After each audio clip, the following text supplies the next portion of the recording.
Hi again, 8th grade. As stated before, our main focus for this week is the Pythagorean Theorem.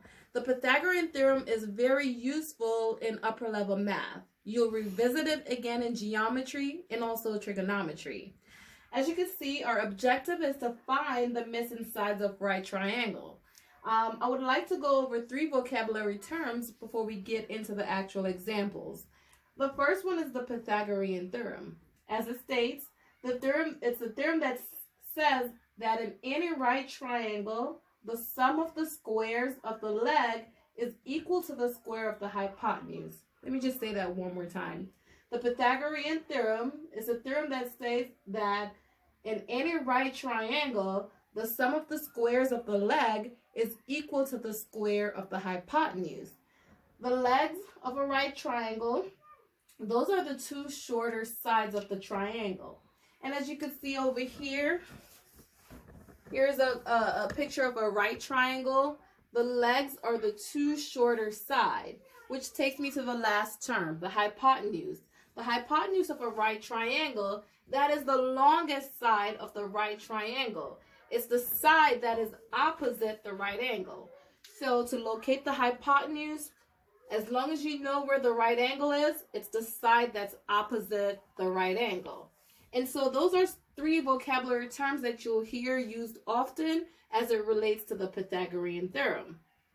Now, the formula or the theorem for the Pythagorean Theorem states that a squared plus b squared is equal to c squared. Again, a squared plus b squared is equal to c squared.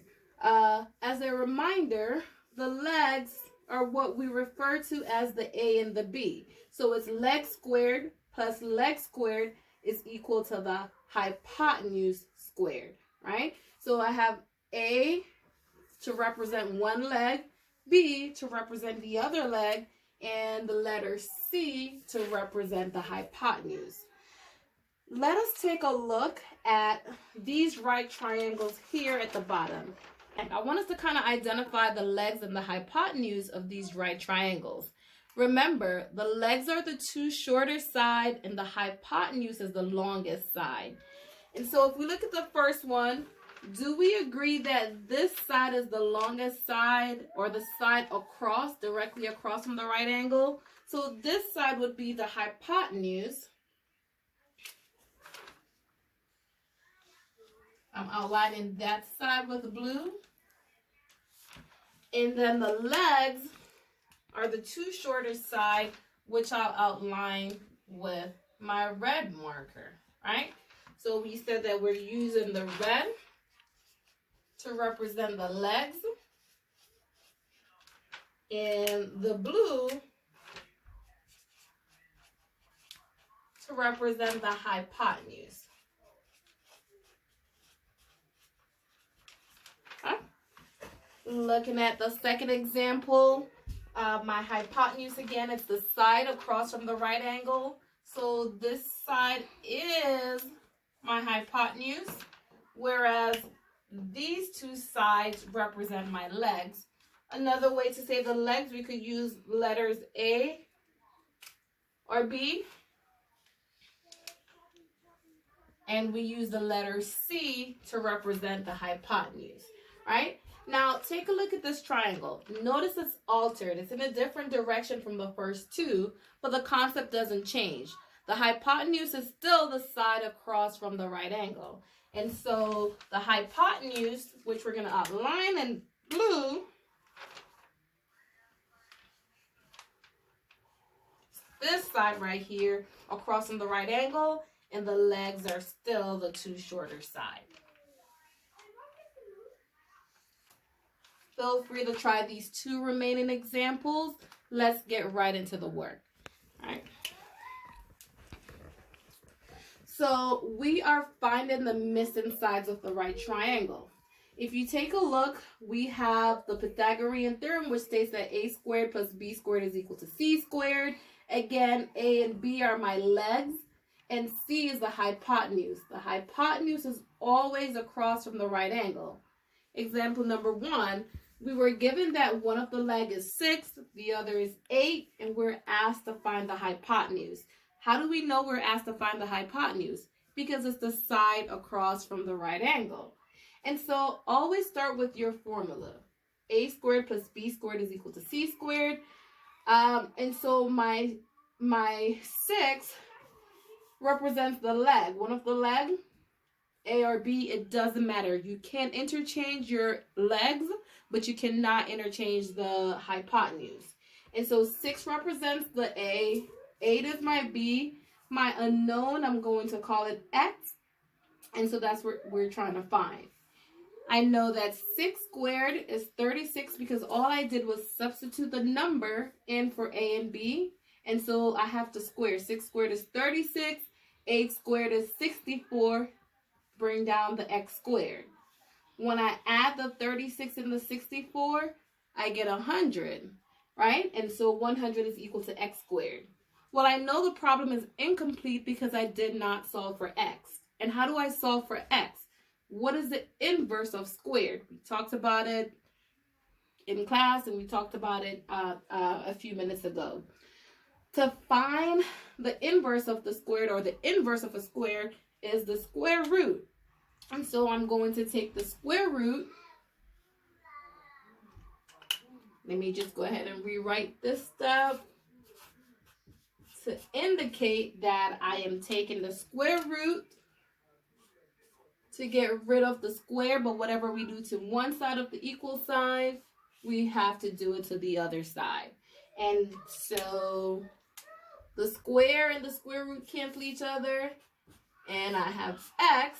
What is the square root of 100? What number times itself that's going to give me 100? That number is 10. And so the answer to this problem is 10. We'll do another example. And so I see that I am given the 2 shorter side, and I'm asked to find the hypotenuse. How do I know that I'm asked to find the hypotenuse? Because it's the longest side, right? It's the side that has the variable. It's the longest side, which is across from the right angle. So I am going to substitute. Doesn't matter what I substitute for the A or B. It doesn't matter. And so we're going to call this side, the second longest side, A. So I'm going to substitute 6 for A. Don't forget to bring the squared. And I'm also going to substitute the 4 for B. Don't forget to square it. Is equal to X squared, right? Remember what we said in the beginning, the sum of the squares of the leg is equal to the square root of the hypotenuse. And so 6 squared is 36. 4 squared is 16 is equal to X squared. Now, combining 36 plus 16, I get 3, 4, 5.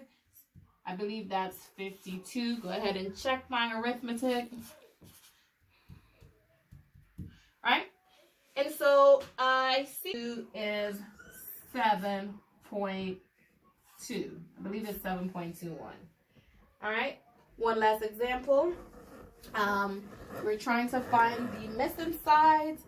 And as I take a closer look here, I notice that the hypotenuse is actually given. And so we're not asked to find the hypotenuse like these first 2 examples, but you will follow the same concept. We'll start off with the Pythagorean Theorem, which states that A squared plus B squared is equal to C squared. Well, I note that I'm missing one of the legs. Again, the legs we refer to as A or B. It doesn't matter, right? So in this case, I'm going to call this side X. It's my unknown. And so I'll use my X to represent the A. So X is what I'm missing, squared, plus the side here is given. It's the other leg. Is equal to the hypotenuse. Well, I know my hypotenuse is the side across from the right angle. I know that that side is 13 because it was given. And X squared plus 5 squared, that's 25, is equal to 13 squared. 13 squared is 169. All right? And so we're solving for X. Notice our variables on the left side of the equal side, and we need to isolate it by itself. Well, I see that 25 is being added to the X squared, so I need to get rid of this plus 25.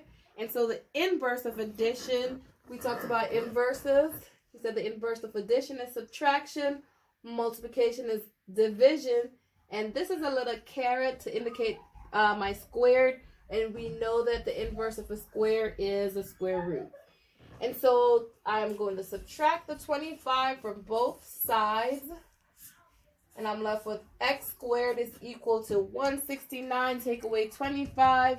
I see that that's 144. All right, so I'm still not finished with the problem because x is not by itself. And so in order to get rid of this squared, I'm using the inverse, which is the square root. The square root of the square root and the square cancel each other. X is equal to 12 because 12 times 12 is 144.